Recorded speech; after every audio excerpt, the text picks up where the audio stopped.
밤 10시 18분입니다. 사건 당일에요. 소방에서 경찰에 이태원 공동 대응을 요청했습니다. 무려 15차례입니다. 한 차례도 아니고 무려 15차례입니다. 15차례. 자, 경찰 수뇌부 이때까지 아무도 이 사실 몰랐다는 것 아니겠습니까, 소장님? 그러니까 11시 정도까지 해서 사실은 뭐 11번의 압사 이 신고가 있었다라고 얘기하는데 전반적으로 털어보면 계산해보면 한 100회 정도 된대요. 수많은 사람들이 전화를 했고 신고를 했고 위기 상황이라고 얘기를 했는데도 거기에 대해서 대응을 못한 겁니다. 우리가 이제 중앙재난안전대책본부라는 게 있어요. 이게 이제 이상민 행안부 장관 밑에 있습니다. 세월호 참사 이후에 사실 이것이 가동이 돼야 되는 거거든요. 이거는 그냥 경찰 하나가 아니라 이거 재난입니다. 이게 인재를 통한 이제 재난인데 재난의 상황 속에서 경찰 하부의 어떤 단위의 모든 책임을 돌릴 수는 없다는 거예요. 지금 네. 보면 경찰의 모든 책임을 이제 물어가려고 하는 그런 어떤 경향성이 있는 것 같아요. 근데 이런 재난의 상황 속에서 중앙재난본부가 가동이 안 된다면 그걸 왜 만들었습니까? 이상민 장관이 사실상 여기에 총책임자잖아요. 주무장관이에요. 이분도 참사 이후에 도착을 합니다. 그리고 나와서는 그 다음날 저 지금 화면에 나오고 있지만 그런 얘기 하잖아요. 병력을 더 배치했다 그래서 이걸 방지할 수 있었던 일이 아니다. 이런 무책임한 국민들을 어떻게 생각하는 장관인지 모르겠지만 이런 얘기를 할 수 있는 장관이 있었다는 얘기입니다.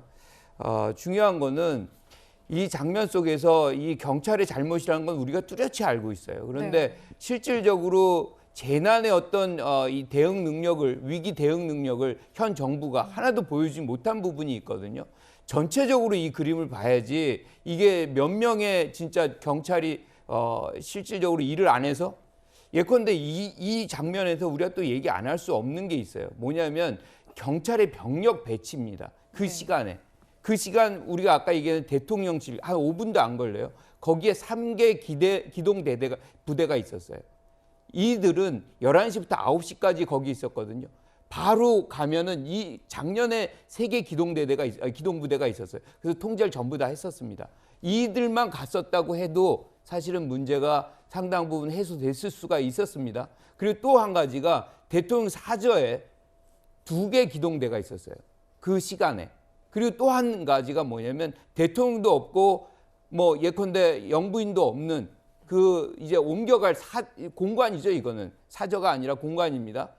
한남동 여기에 200명이 배치가 돼 있었어요. 그러니까 5개 이 기동대와 200명의 병력이 사실상 다른 데 있었던 겁니다. 여기서 일부만 이태원에 갔었더라도 상당 부분 통제가 가능하고 이런 어떤 참사를 막을 수 있었던 가능성은 훨씬 높아진다는 얘기 말씀드리고 싶습니다. 네, 지금 네. 보면 경력 운용 관련해서는 대통령실 주변 경호 담당하는 101, 202 이런 부대들이 있습니다. 근데 그 경력 운용이 대통령실을 위해서 할 수만 있는 것인지 아니면 다른 지역에서도 지원이 가능한지 이런 여부에 대해서는 계속 좀 수사나 감찰이 필요한 내용인 것 같습니다. 조금 더 사실에 가까워져야 될 것 같네요. 네, 지금 재난 위기 대응 능력에 있어서 뭔가 전반적이고 좀 총체적인 문제점을 소장님이 지적을 해주셨는데 저희가 이어서 좀 소방당국의 얘기를 좀 해보자면, 그러니까 이태원 참사가 일어난 시각이 10시 15분이고요. 그러니까 그 이전의 신고는 한 건도 없었다라고 줄곧 얘기를 해왔는데요.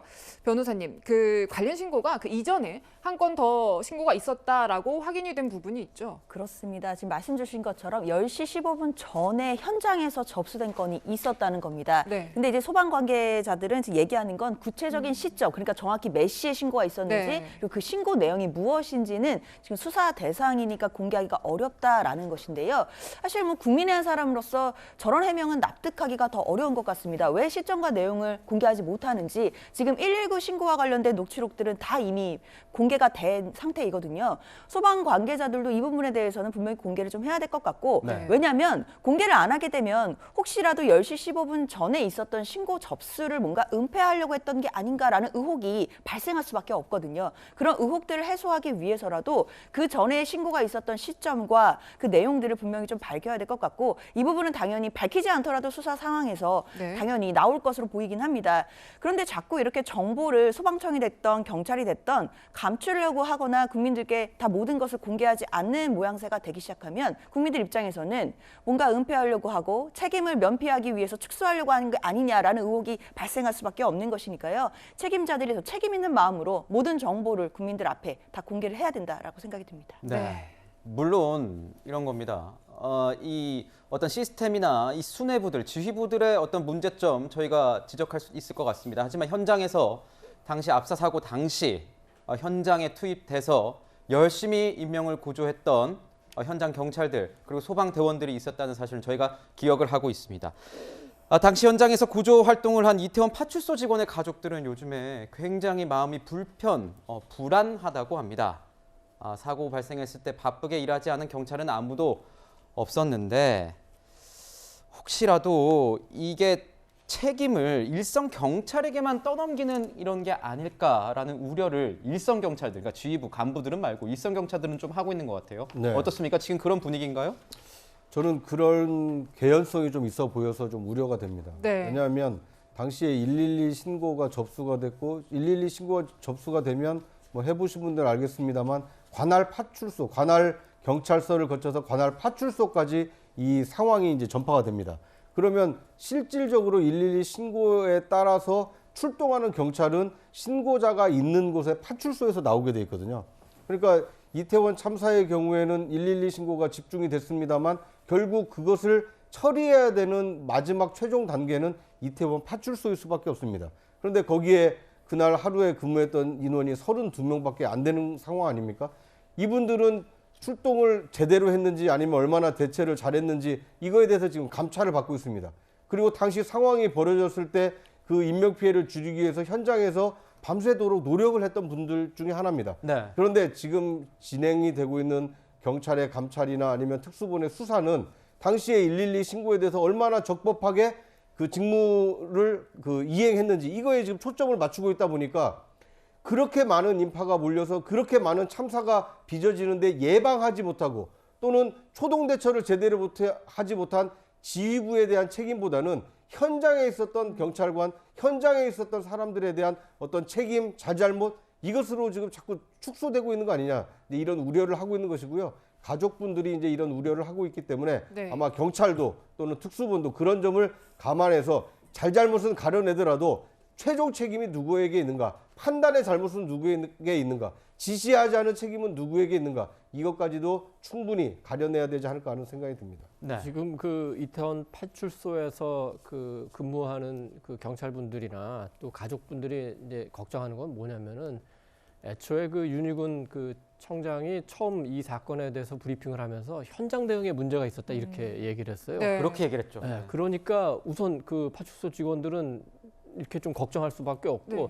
초기 수사는 112 신고를 따르다 보니까 시작은 여기서 할 수밖에 없지만 이게 이제 그 감찰도 그렇고 특수본 수사도 그렇고 근데 향후의 수사도 이태원 파출소에 집중하기는 하는 건 아니에요. 결국은 아마 거기 현장보다는 이 구조적인 문제로 갈 수밖에 없고 그럼 아까 말씀드렸던 경찰청장, 서울경찰청장, 용산서장 이런 쪽에 그 아마 수사가 더 집중될 거로 봅니다. 네. 사실 제가 그 이태원 근처에 있는 오산중학교, 오산고등학교를 나왔어요. 그렇죠. 그래서 네.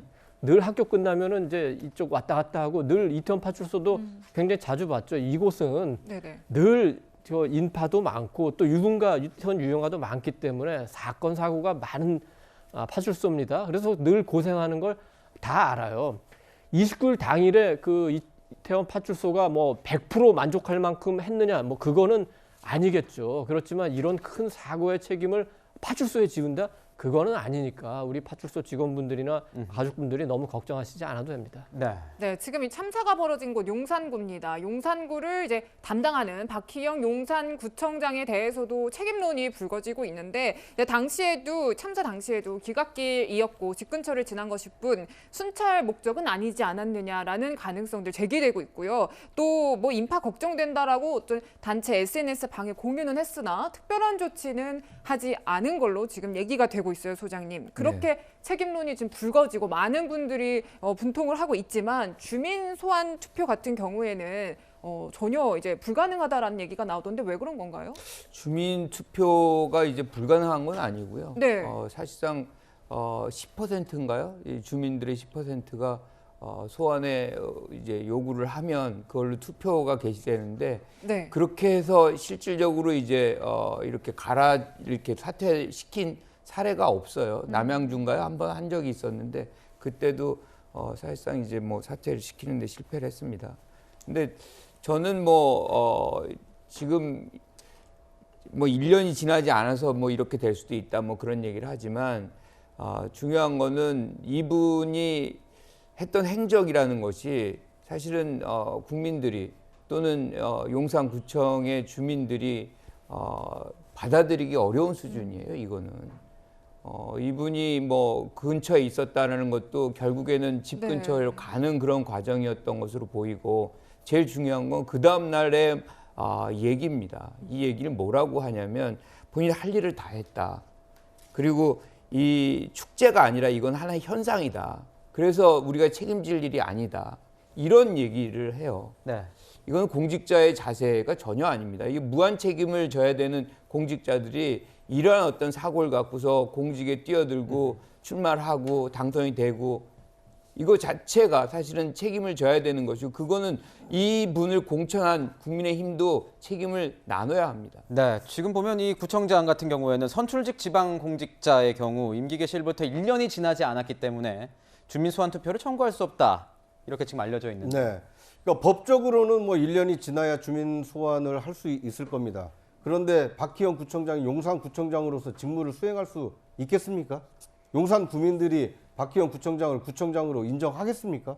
자신이 거취를 결정해야 될 것으로 보이고요. 저는 박희영 구청장은 구청장으로서 자격이 없는 몇 가지 행동을 했고 말을 했다고 생각합니다. 그 첫 번째가 뭐냐면 참사가 있었던 당일날 자신에게 공천을 주고 구청장이 될 수 있게 해준 분이 포함이 되어 있는 텔레그램에 뭐라고 얘기를 했습니까?